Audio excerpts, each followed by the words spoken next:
Hello mga guys! It's me, Ira Kim! Dahil first day opening ng KCC Mall of Cotabato, na-excite akong pumunta. After nga ng klase namin, pumunta kami ng KCC Mall, naglakad lang kami dahil hindi naman yun malayo. Kasama ko nga pala yung mga kaibigan ko dahil sila yung lagi kong kasamang gumala.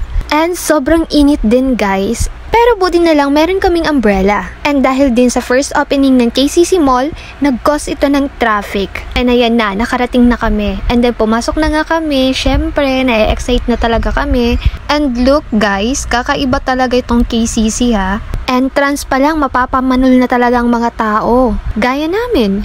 Hindi ko yun itatanggi. And pagpasok nga namin is nagsimula na kaming magdibot-libot but di namin nilibot ang first floor. Kasi dumiretso na nga kami sa second floor. Ang una sana naming pupuntahan is yung National Bookstore. Ang kaso hindi nga namin mahanap.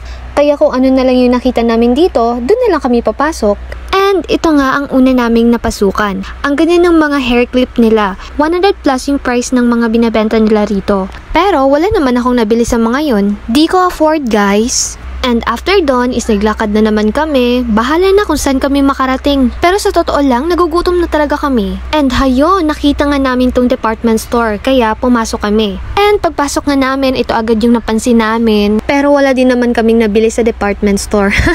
And then finally, nahanap namin ng World of Fun. My gosh! Sobrang daming tao dito and siksikan talaga.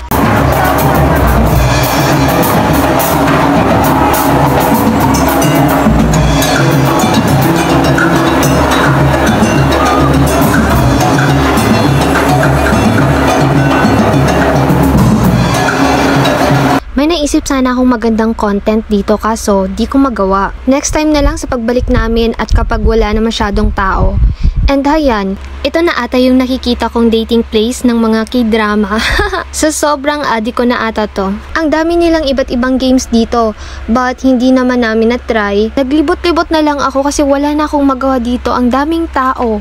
Ito nga pala yung mga games nila dito guys. And I think magugustuhan talaga ito ng mga customer. Kahit ako gusto kong maglaro dyan, kaso lang nakakahiya ang daming tao. Hindi kasi ako sanay sa mga maraming tao. Wala, hanggang tingin na lang talaga ako. Kulang na lang talaga dito ka-date ko guys. Char! So parami na nga yung mga tao kaya naisipan na naming umalis dito. Hi! Perfect ito para sa mga gustong mag-date. Cotton candy nga pala yan guys. Ilang minuto nga lang kami doon dahil ang daming tao. So naghanap-hanap na nga kami ng pagkain. Naisipan namin pumasok dito sa supermarket kaso hindi na lang kami tumuloy dahil dami ng tao. Kaya sa labas na lang kami nakahanap ng pagkain. Wow, hindi kahalatang gutom Ira Kim. So hanggang dito lang muna guys. Yun lang po ang update. Thank you for watching.